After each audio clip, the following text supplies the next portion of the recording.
യാവുകയും ചെയ്തിരുന്നു. മറിയം റളിയല്ലാഹു അൻഹ മുതിർന്നപ്പോൾ അള്ളാഹുവിൻ്റെ കടുത്ത ആരാധകയായി മാറി രാവും പകലും അള്ളാഹുവിനെ സ്തുതിച്ചുകൊണ്ടിരുന്നു. ഒരു ദിവസം പതിവ് പോലെ തൻ്റെ മുറിയിൽ മറിയം റളിയല്ലാഹു അൻഹ പ്രാർത്ഥിക്കുകയായിരുന്നു. അപ്പോൾ ഒരു മലക്ക് പുരുഷന്റെ രൂപത്തിൽ അവരുടെ മുൻപിൽ പ്രത്യക്ഷനായി.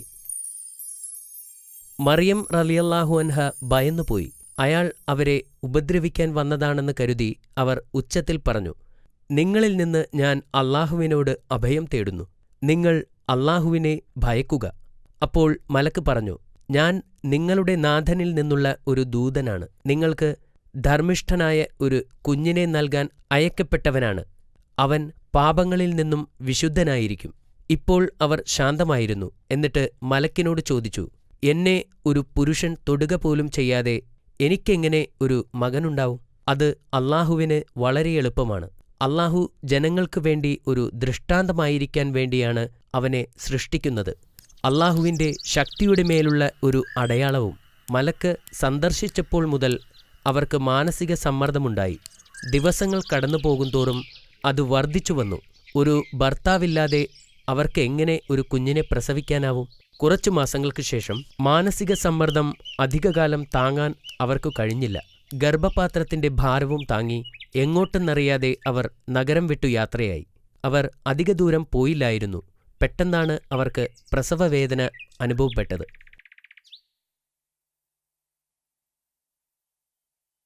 അവർ ഉണങ്ങിയ ഈന്തപ്പനയുടെ നേരെയിരുന്നു. അവർ ഒരു മകനെ പ്രസവിച്ചു. മറിയം റളിയല്ലാഹു അൻഹ തന്റെ പിഞ്ചു കുഞ്ഞിന്റെ മുഖത്തു നോക്കിയപ്പോൾ അവർക്ക് വിഷമമുണ്ടായി. പിതാവില്ലാത്ത ഈ കുഞ്ഞിനെ ഞാൻ എങ്ങനെ ഈ ലോകത്തേക്ക് കൊണ്ടുപോകും? ഇത് സംഭവിക്കുന്നതിന് മുമ്പ് ഞാൻ മരിച്ചിരുന്നെങ്കിൽ ഇങ്ങനെ സംഭവിക്കില്ലായിരുന്നു എന്ന് അവർ ചിന്തിച്ചു. പെട്ടെന്ന് ഒരു മലക്കിന്റെ ശബ്ദം കേട്ടു. ദുഃഖിക്കാതിരിക്കുക. ആ ശബ്ദം പറഞ്ഞു, അള്ളാഹു നിങ്ങൾക്ക് താഴെ ഒരു നദി സൃഷ്ടിച്ചിട്ടുണ്ട്. നിങ്ങൾക്ക് മുൻപിലുള്ള ഈ മരം കുലുക്കുക. അപ്പോൾ പാകമായ പഴങ്ങൾ താഴെ വീഴും. അത് കഴിക്കുകയും വെള്ളം കുടിക്കുകയും ചെയ്യുക. അപ്പോൾ നിങ്ങൾക്ക് നഷ്ടപ്പെട്ട ശക്തി തിരിച്ചു കിട്ടും.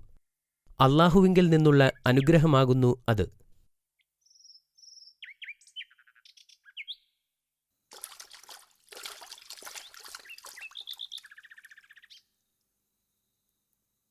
അവർ പുഴയിൽ നിന്നുള്ള വെള്ളം കുടിക്കുകയും പഴുത്ത ഈന്തപ്പഴങ്ങൾ കഴിക്കുകയും ചെയ്തു. കുറച്ചു കഴിഞ്ഞ് അള്ളാഹുവിൻ്റെ അത്ഭുതത്താൽ അവർക്ക് ആശ്വാസം ലഭിക്കുകയും ചെയ്തു. കുറച്ചു കഴിഞ്ഞ് അവർ എഴുന്നേറ്റ് നഗരത്തിലേക്ക് മടങ്ങിപ്പോകാൻ തീരുമാനിച്ചു. എന്നിരുന്നാലും അവരിൽ ഭയമുണ്ടായിരുന്നു. ജനങ്ങളോട് എന്താണ് പറയുക? അവർ ചിന്തിച്ചു. അപ്പോഴാണ് മറ്റൊരു അത്ഭുതം സംഭവിച്ചത്. ഏതാനും മണിക്കൂറുകൾക്ക് മുമ്പ് ജനിച്ച കുഞ്ഞ് സംസാരിക്കാൻ തുടങ്ങിയത്. കുട്ടി പറഞ്ഞു, നിങ്ങൾ ആരെയെങ്കിലും കണ്ടുമുട്ടിയാൽ അള്ളാഹുവിന് വേണ്ടി വ്രതമെടുത്തിരിക്കുകയാണെന്നും അതുകൊണ്ട് സംസാരിക്കാൻ കഴിയില്ലെന്നും അവരോട് പറയുക. ഈ അത്ഭുതം കണ്ട് മറിയം റളിയല്ലാഹു അൻഹാവിന് ആശ്വാസം തോന്നി. അവർ നഗരത്തിലേക്ക് നടന്നു.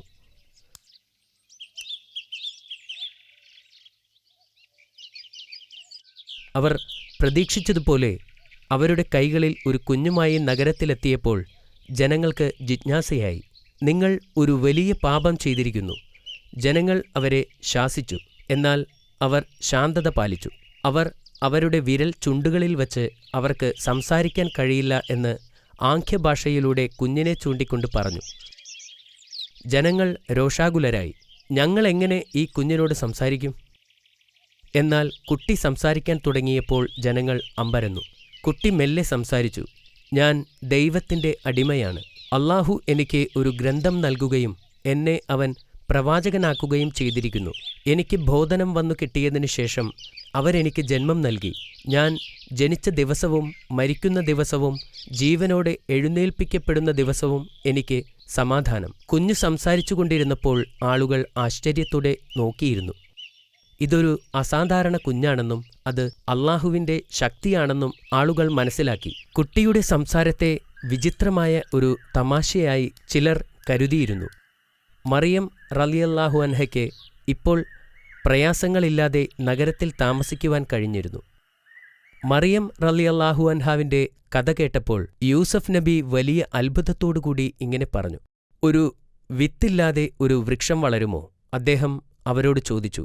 അതെ, അവർ മറുപടി നൽകി. ആദ്യ തവണ അല്ലാഹു സൃഷ്ടിച്ചതിനൊന്നും വിത്തില്ലായിരുന്നു.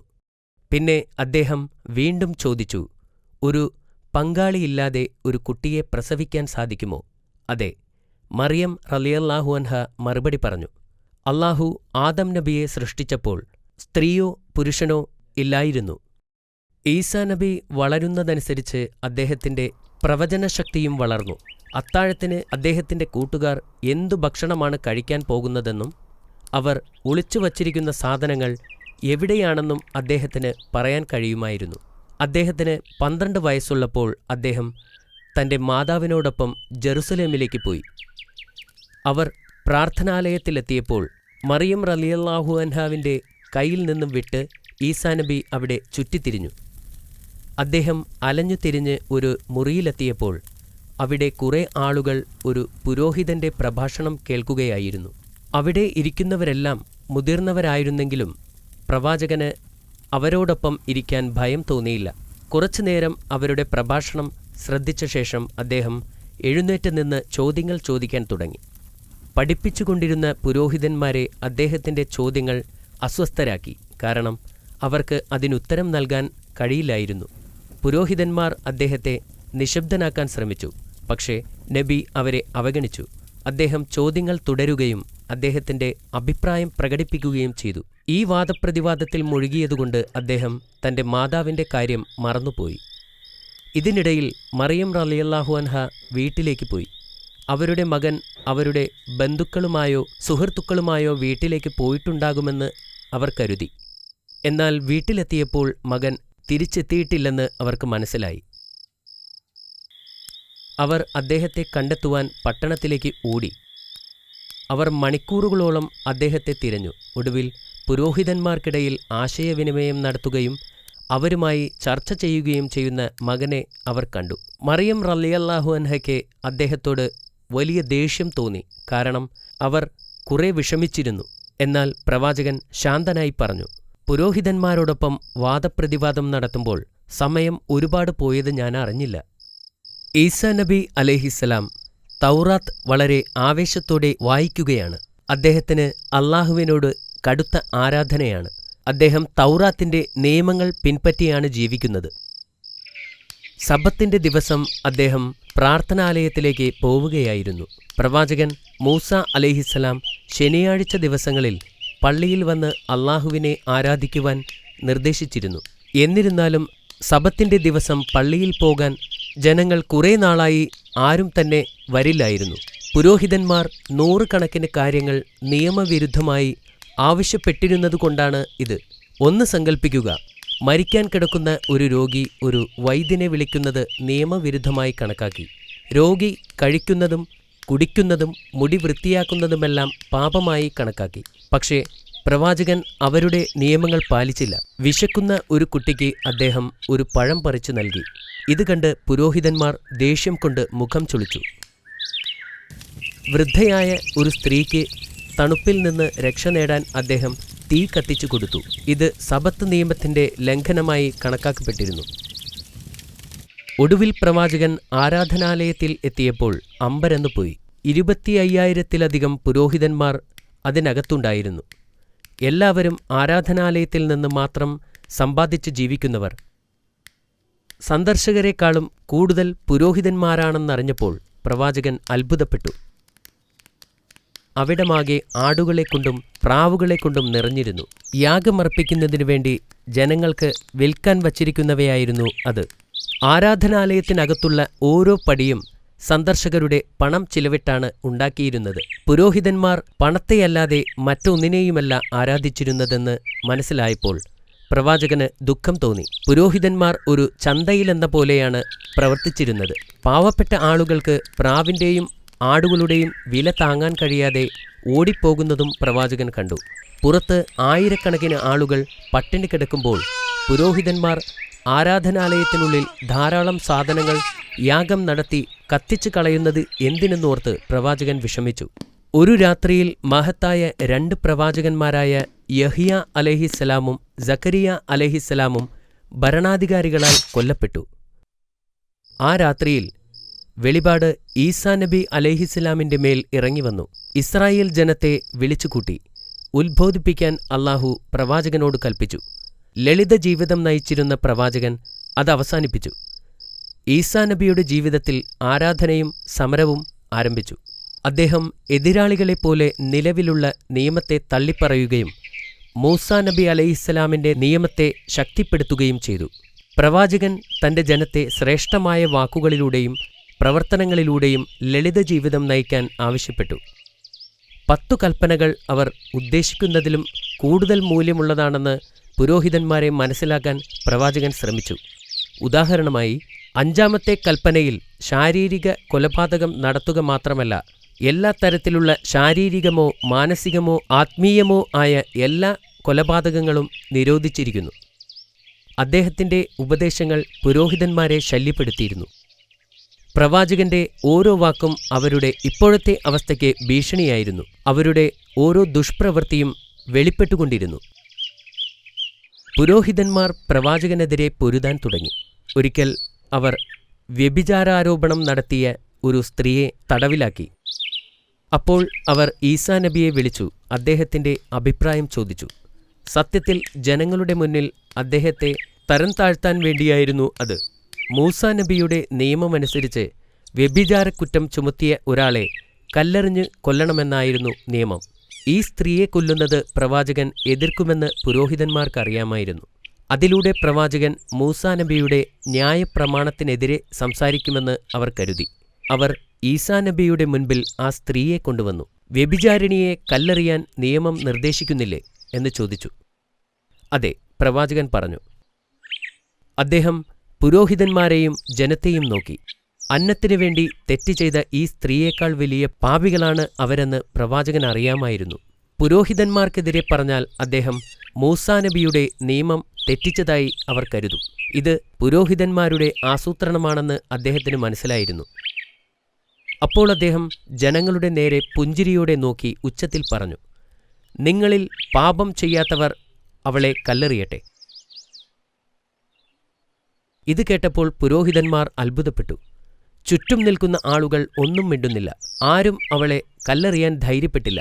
അവർ എല്ലാവരും പാപികളായിരുന്നു. ആർക്കും യോഗ്യതയില്ലായിരുന്നു. കാരണം ഒരു മനുഷ്യനും ഒരു പാപിയെ വധിക്കാനാവില്ല. പരമകാരുണ്യവാനായ അള്ളാഹുവിന് മാത്രമാണ് അതിനധികാരം. ആ ദിവസം വ്യഭിചാരക്കുറ്റത്തിൽ പ്രവാചകൻ ഒരു പുതിയ നിയമം കൊണ്ടുവന്നു. പ്രവാചകൻ അവിടെ നിന്ന് ഇറങ്ങിയപ്പോൾ ആ സ്ത്രീ അദ്ദേഹത്തെ പിന്തുടർന്നു. നബിയെ അവർ പിന്തുടരുന്നുണ്ടെന്ന് മനസ്സിലായപ്പോൾ അദ്ദേഹം അവിടെ നിന്നു.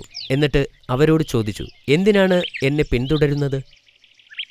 അവളുടെ വസ്ത്രത്തിൽ നിന്നും ഒരു സുഗന്ധദ്രവ്യം പുറത്തെടുത്തു. എന്നിട്ട് നബിയുടെ കാലിൽ പുരട്ടി കണ്ണീരുപയോഗിച്ച് അദ്ദേഹത്തിന്റെ പാദം കഴുകി.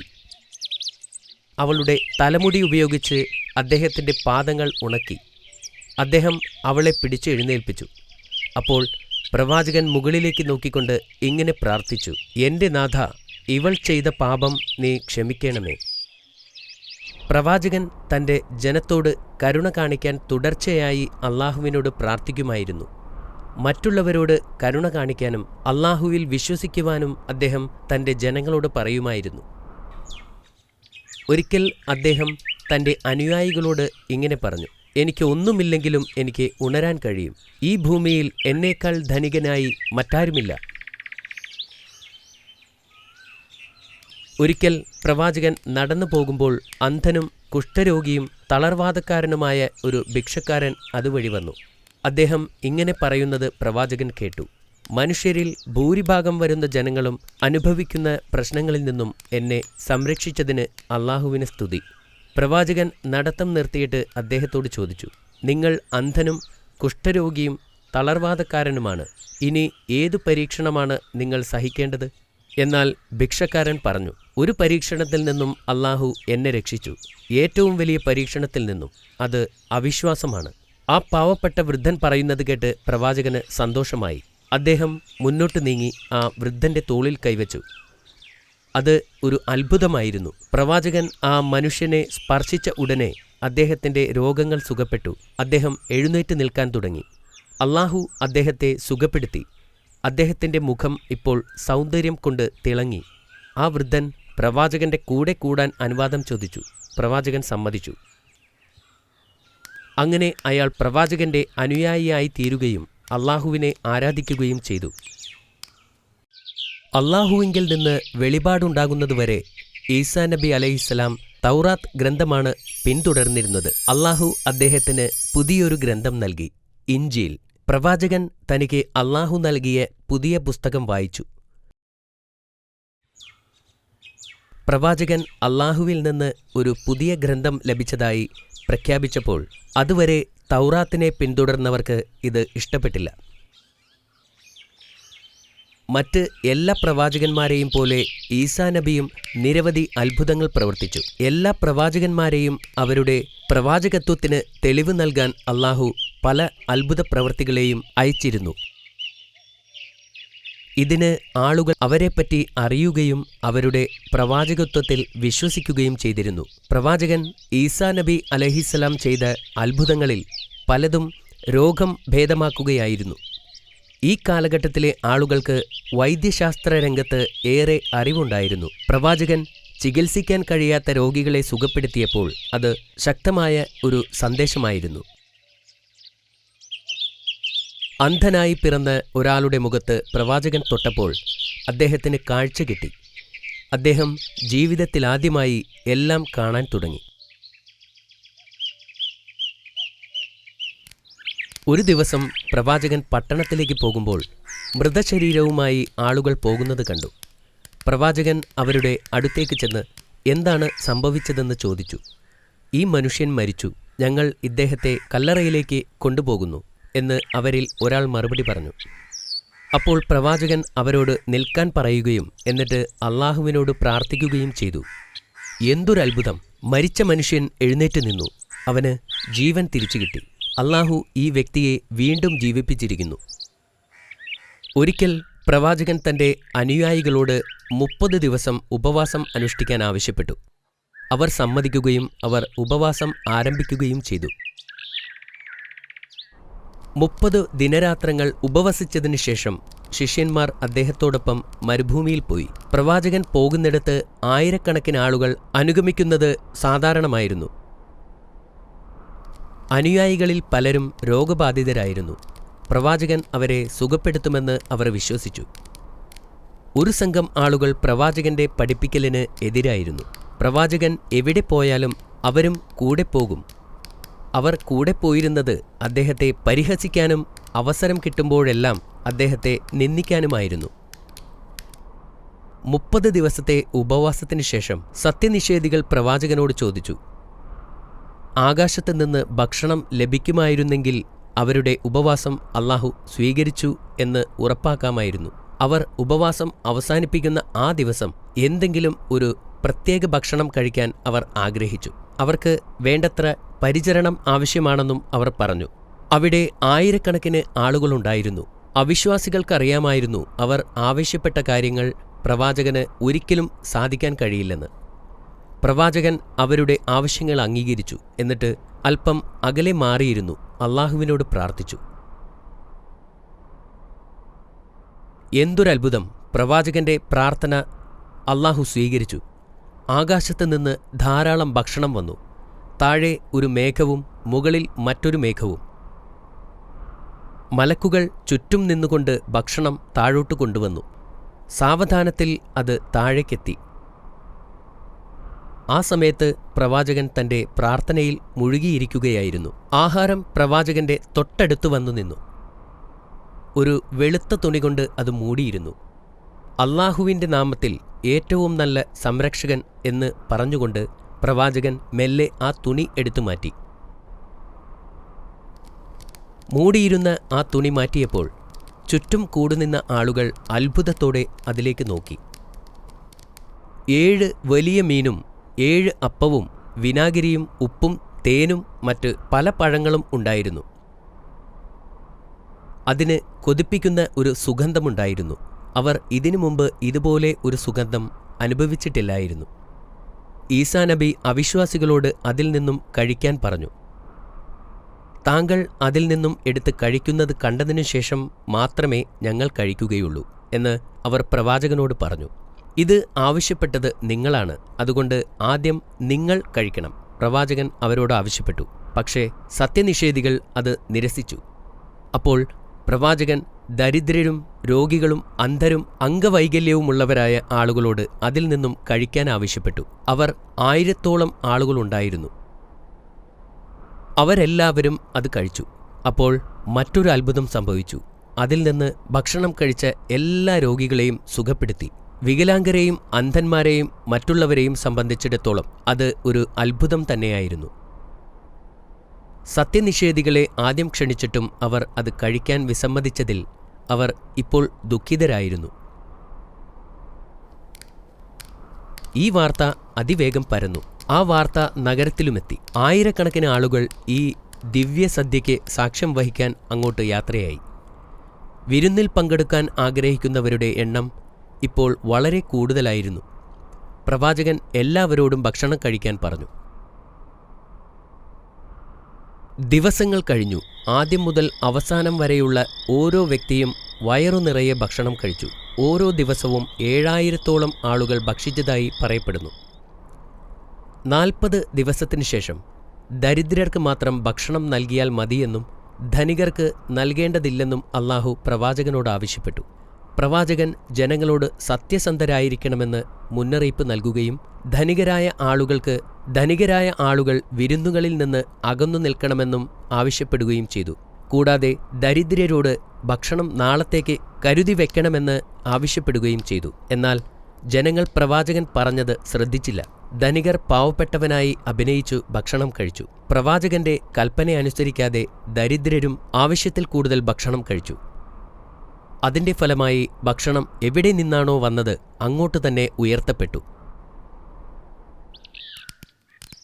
ആളുകൾ ഈ അത്ഭുതത്തെക്കുറിച്ച് വർഷങ്ങളോളം സംസാരിച്ചു. അവർക്ക് അല്ലാഹുവിന്റെ അത്ഭുതങ്ങളെക്കുറിച്ച് ബോധ്യപ്പെട്ടു.